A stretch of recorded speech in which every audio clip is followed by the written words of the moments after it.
So, Neil, how have you been? Okay, thanks. And how was your trip? Trip? Into space? Oh, yes, that.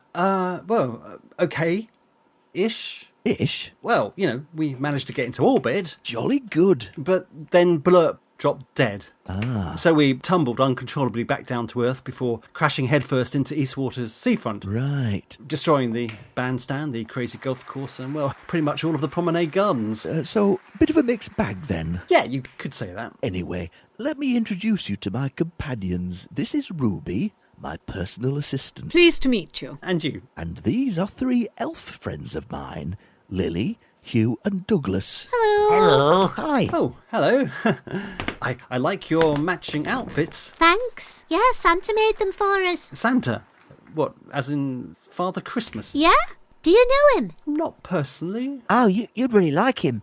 Well, you would have liked him when he was his old self. He's not very well at the moment, you know. It's like... Come on, Douglas. Don't go upsetting yourself. Sorry, it's been a bit of a topsy-turvy time. Yes, I know. 1 minute you're making wooden toys, the next you're knee-deep in quantum mechanics and nuclear fission. It must all feel very unsettling. Unsettling? We've been booted out of Cosmos, God. Is that why you're here, then? You've been... Banished? Yes.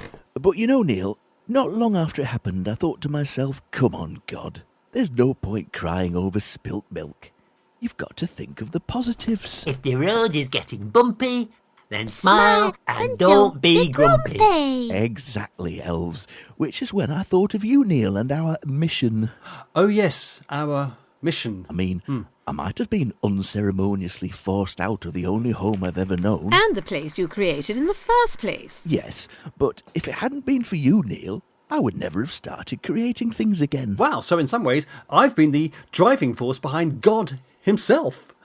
Well, that is quite an endorsement. Shame, then, that it directly led to the expulsion of God from the heavenly realm and these 3 elves and myself becoming mortal. Ah. You're probably not feeling quite as pleased with yourself now, are you, Neil? No, I'm feeling a bit shitty, to be honest. Well, despite what Ruby says, you really shouldn't feel bad, Neil. Everything happens for a reason. And quite honestly, I'm super excited to hear all about your upcoming plans for doing good and combating evil in this world. Yes, the mission. Of course, yeah. Is that Terry, Neil? No, Mum, it's not the postman. So who is it then? It's not that pilot, is it? Far too vigorous for me. If it is him, tell him me crabs have multiplied and that rash has gone septic. Look, about Mum, don't tell her that you're, God. Oh, yes, I could see that might be tricky, but what if she recognises me from that time on the cliff? Don't worry, her memory is getting very muddled, and besides, you don't really have the same... Radiance, majesty, awe-inspiring glory? Yes, that.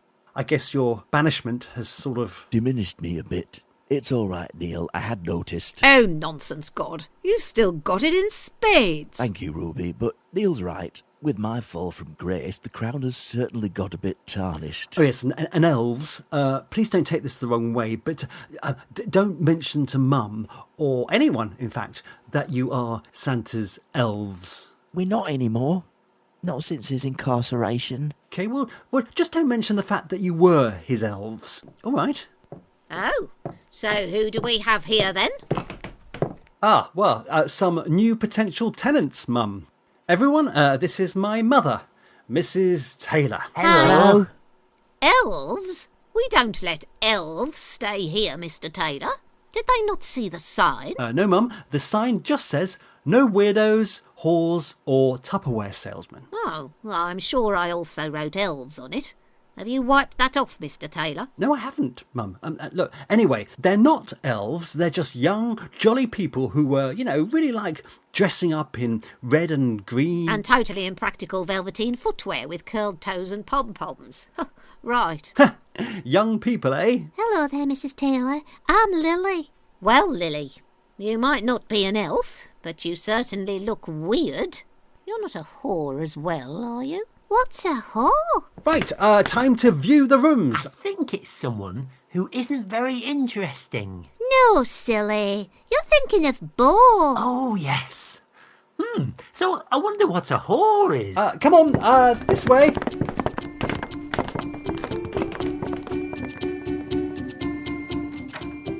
go through here is the deluxe master suite with extensive views across to Eastwater-sur-la-Plage. Ooh, it might be my eyesight, but all I could see is a large rubbish dump. Yes, well, you may well need some specs, Mr. Smith. Smith. Right. Well, Mr. Smith, you can clearly see sand dunes looming up beyond those 2 incinerator chimneys. Oh, right. They're sand dunes, are they? Yes. Aren't they just piles of rubbish? Certainly not. This is an executive lodging and boarding residence with sweeping and uninterrupted views of the Sunshine Coast. It says this very clearly in the brochure, see? Well, it's certainly a well-appointed room. Sweet. Sorry, suite. It will more than serve my purposes, thank you. Right. Well, double occupancy will be an extra £100 a week. Oh, no, it's only for me. But what about Mrs. Smith here? Oh, we're not together.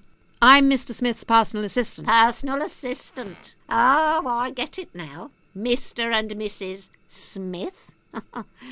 You two are having an illicit affair, aren't you? No, it's purely a professional relationship. Oh, they all say that. I wasn't born yesterday, you know. I thought there was something dodgy about you two. It's a classic. The older boss and the younger secretary. And I bet it's all a front with these so-called kids of yours too. Well, yes, these aren't our children. Well, then whose are they? Neil? Don't they work for you, Mr. Smith? Oh, yes, of course they do. I forgot. Child labour? Oh, my God. It's like something straight out of Dickens. I suppose you popped them up the chimneys too, then? We have been up and down chimneys, haven't we, Lily? Yeah, that's right. We used to help with the deliveries sometimes. Gosh, it was hard work, wasn't it? And we always ended up covered in soot. I bet you did, you poor things. So, Mr. So-called Smith, what sort of monster are you? Firstly, you cheat on your wife with this strumpet. I beg your pardon. Then you send these poor kids up chimneys. Well, I'm not having the likes of you in my establishment. Go on, get out of my house. Mum, they'll gladly pay double. Mr. Taylor, the money is irrelevant. This is a matter of ethics, child welfare and the sanctity of marriage. How about we pay triple? Triple? OK, done. Come on, children. Let me show you one of my themed rooms. Mum, not the red room. I don't think that'll be very appropriate. Well, Karen Doyle, you certainly have a very impressive CV. Thank you. Actually, it's Corundial. Is it? And your references are glowing. That's good to hear. So what's your squawk like? Sorry? I've just had this vacancy come in for a proclaiming angel, you see. And so? Well, I imagine that a good long screech from you would grab the attention of the deafest mortals.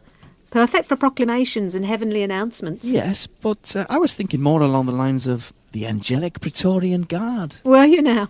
Well, to be honest, Carundile, I'm not sure if you've got the numinous radiance and general deportment for the Praetorian Guard. Yes, but... As an elite troop of top-flight angels, they are extremely selective when it comes to recruitment. Perhaps you could... How about playing more to your strengths? I tell you, if you gave your feathers a good clean and did something about that rank fishy smell, you could be a perfect fit for a comforting angel, you know, for helping mortals transition. Yes, but... A nice bit of downy feather for them to stroke would be altogether comforting. I've just been doing that. Oh, right. And how's that been going then? Some good transitions? Well, I've only done the one and that developed some complications. Oh, sorry to hear that. Which is partly why I'd like to try my hand at the Praetorian Guard. You know, spread my wings in another direction, as it were. Would you? Right. Well, no vacancies for the guard, I'm afraid. Perhaps if I keep you on file and let you know if anything suitable comes in, all right? Right. Thank you, Joy. Don't mention it, Karen. Pleasure to meet you. How did it go? Oh! You made me jump. Sorry, I'm having to keep a low profile. Letting Clive off the hook has sent some ripples through these corridors. So? No go. It was obvious to her that I wasn't a natural fit. I mean, honestly, can you really see me wielding a fiery sword looking like this? Well, no, but that's not the objective. Did you play the diversity card? No, but... Look, Bird, you've got to up the ante on all that inclusivity and underrepresentation stuff. HR people are shit scared of showing any kind of prejudice. Go on, get back in there and give it another go.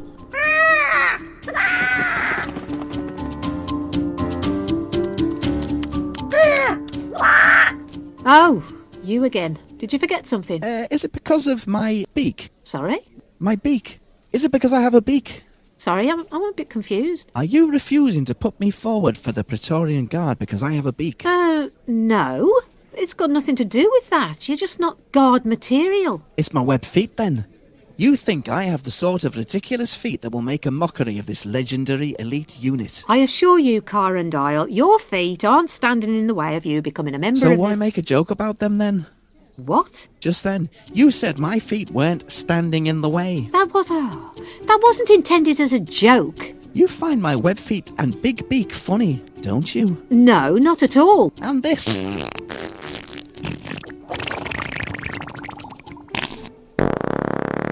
Is this, my ongoing issue with incontinence, a cause for merriment too? Really, I must insist that none of these... Oddities? Handicaps? Disfigurements? I haven't used any of those terms. Yeah, but you've thought them though, haven't you? You wait until I bring all this up at the discrimination tribunal. What discrimination tribunal? Look, hang on.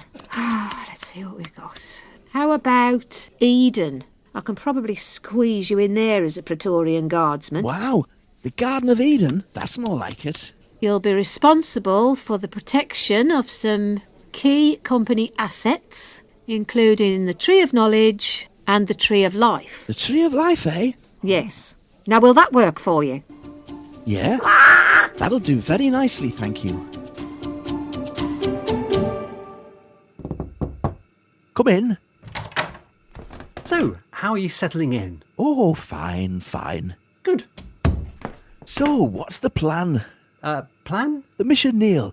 I'm itching to get out there with you and start righting wrongs and fighting evil. Yes, about that. I really think you need to acclimatise first. Acclimatise? Yes. I mean, you may have originally created us, but you've never actually walked the walk, as it were. But my son did. True, but that didn't turn out too well in the end, did it? Yes, it did. A whole new belief system sprung up as a result of that visit. Yes, but he was crucified. Yes, granted, it didn't quite go to plan, but then that Paul chap did such a marvellous job of repackaging everything. It all came good in the end. Nonetheless, perhaps you need to ease your way in slowly. God, get to know the local area first. After all, we don't want the good burgers of Eastwater nailing you up on the Ferris wheel after only a couple of weeks, do we? No, I would certainly like to avoid that if possible. Are you all settled in, Mr. Smith? Everything as it should be?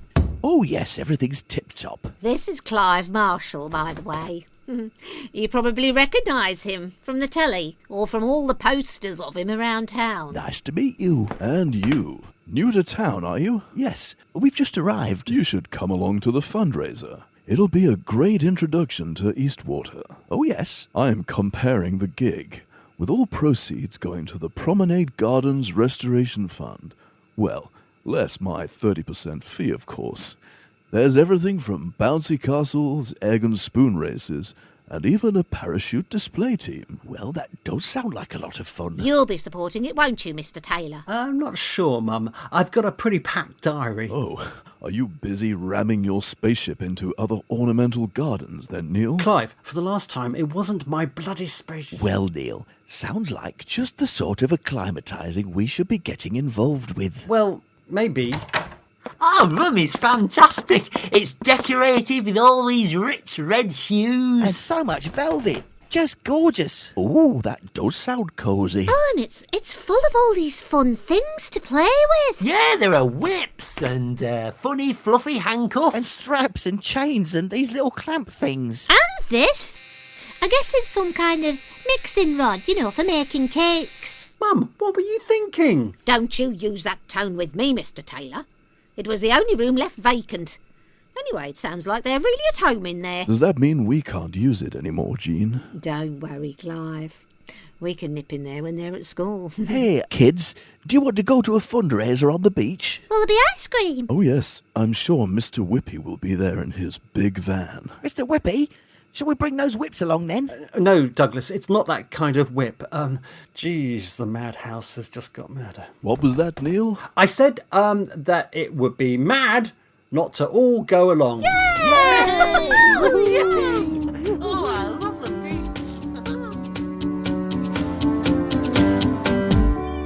And don't forget, ladies and gentlemen, all proceeds from today's events go towards recreating the glory that was Eastwater's Promenade Gardens. Coming up, the Clive Marshall Beautiful Babes competition and the Daring Devils Parachute Display Team. Oh, Neil, I'm so glad we decided to come. What a wonderful icebreaker for us all. I didn't realise just how much fun you humans got up to. Yes, well, it's not all ice cream, candy floss and brass bands, God. There's also the wars, disease, heartbreak, and not forgetting, of course, the crushing tedium of doing a soul-sapping crap-ass job. Well, compared to how dreary Cosmos was becoming, it's very refreshing to see so many smiling faces, isn't it, Ruby? Yes. It reminds me of what it used to be like when you were in charge, God. And talking of smiling faces, look how happy the elves are getting stuck into that sandcastle competition. Yes, they're certainly being very industrious. Blimey, they're like pocket-sized earth movers. I have to say, seeing them all fluffy-tailed building those ramparts and turrets goes some way to easing my conscience over them becoming mortal. I think I'm going to go over and give them a hand. Okay, but don't forget to keep things low-key, right? I mean, they're only sandcastles. He might have lost some of his omnipotent sheen, Neil, but I think that with God in this mood, we'll be going home with a winner's rosette today, which will be jolly good for our morale, I can tell you. Neil, what are you doing here? Hello, Miranda. Colin. Well, you're the reason they're having to raise all this money. I have to say, Neil, bold choice showing your face today. Well, Colin, I think you'll find that Eastwater folk are far more understanding than you give them credit for.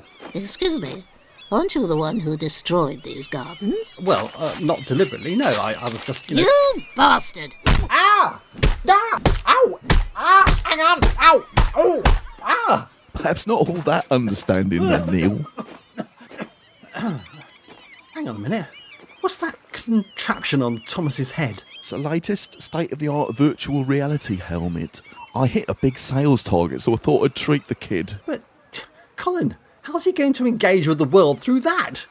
How's he going to develop his verbal and non-verbal interpersonal skills? I guess he's not, but boy is he going to have fun zapping aliens on some off-world colony.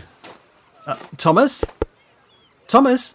It's me, your dad. Leave him alone, Neil. He's enjoying himself. Why do you have to interfere all the time? What's the point of him even being here then? I mean, look around you. There are all these really fun, real-world things he could be doing. Thomas? What? Do you want to come and play on the dodgems? Dodgems? Sounds gay. Thomas, you can't use derogatory language like that. Can he, Miranda? He can do what he wants, Neil, just so long as he doesn't get some poor girl up the duff.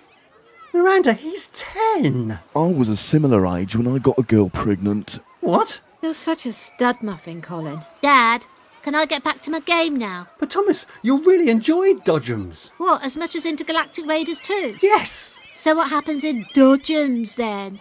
Right, well, you drive this electric car around, bumping into other electric cars. Well, so how fast can you go? Well, with your foot flat down, I reckon you can get up to speeds of... What, 60 miles an hour?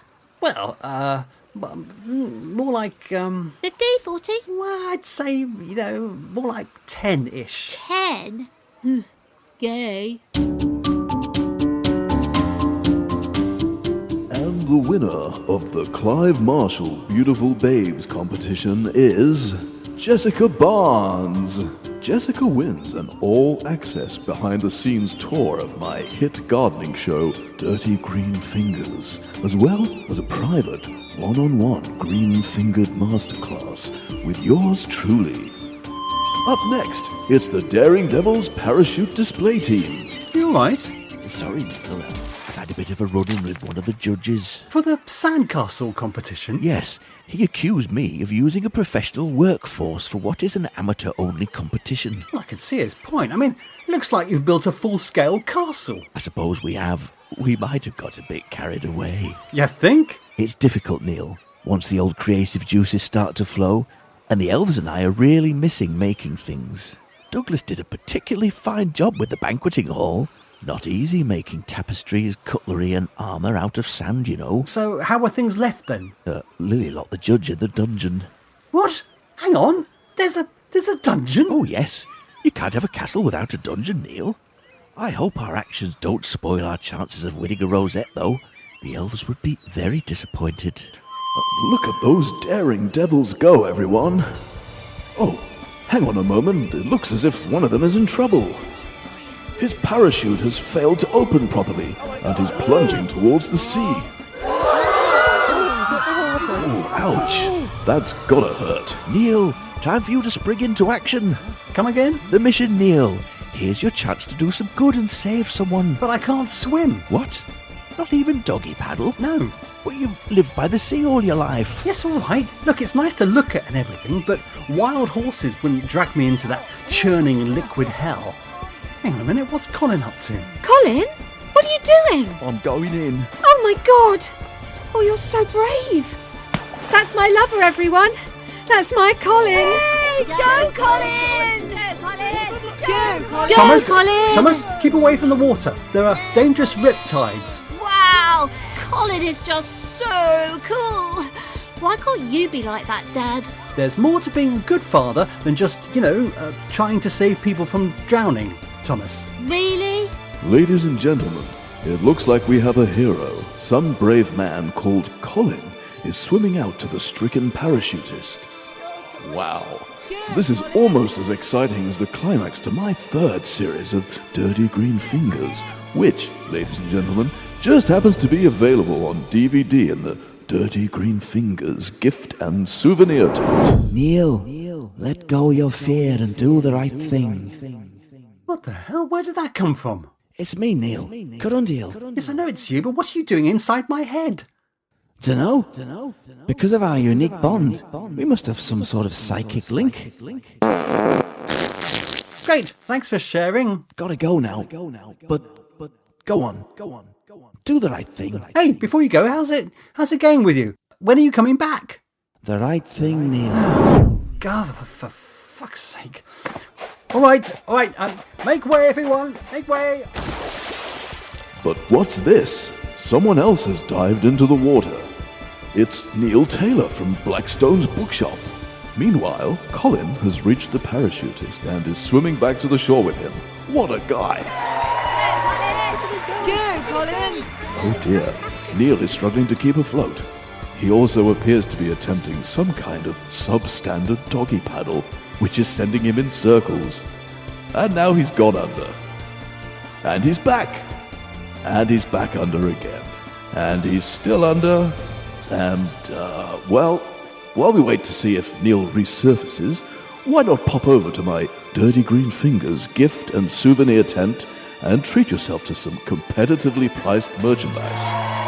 Yeah, well done, Colin. Oh, really brave. Thanks, mate. You saved my life. Well, it's lucky I did that summer season as a lifeguard. I thought it might come in handy one day. Oh, Colin, I'm just so proud of you. Yeah, wicked, mate. Right, I better go and save Neil now. Do you have to? Sorry? Oh, nothing, my love. You just go. Good luck. Good luck. Go, Colin. Go, Colin! Go, Colin!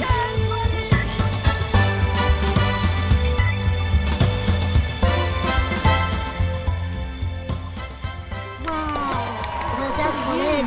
God, really brave. Okay, stand back, everyone. He's going to require some mouth-to-mouth. No, he's bloody well not. Don't be so rude, Neil. Colin's only just gone and saved your life. I was doing perfectly fine out there, thank you, Miranda. I was just finding my bearings. Bearings? You were drowning, you stupid, reckless fool. Oh my God, Neil. Tasman. Are you okay? Well, just about. Must have got caught up in, some big riptide thing. Oh, well, it was really brave of you to try and help. Especially as you can't swim. Yeah, Dad, what were you thinking? I was really worried. You were? So, Neil, perhaps we should give you and I another try. Yeah, okay. I mean, it was very foolhardy what you attempted today, but it was also very sexy. What's this?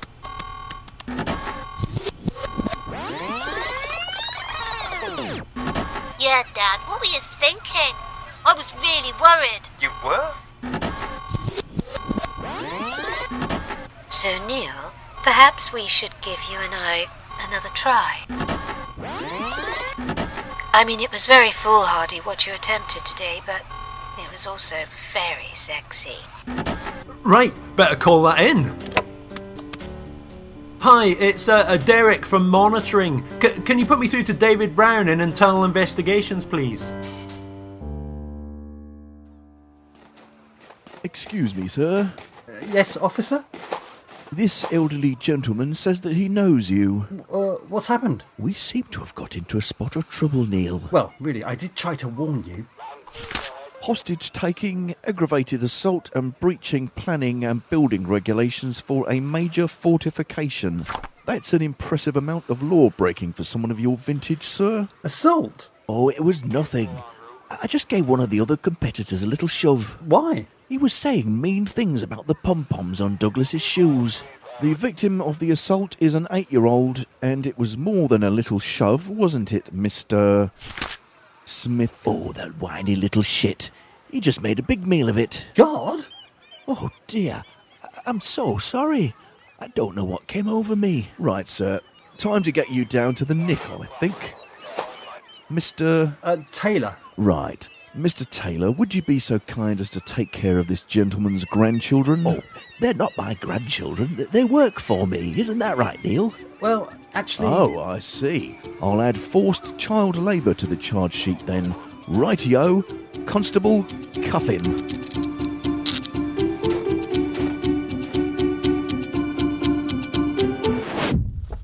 Well, thank you, David, for bringing this to my attention. Not at all, ma'am. You said to keep you updated, and this sharp spike in Neil Taylor's qualitative life usage is definitely a concern. Waste, David. I hate it. It's time to deal with both Mr. Taylor and Mr. Marshall once and for all. Samantha, make me an appointment with the cleaner, will you? The cleaner? Yes, ma'am.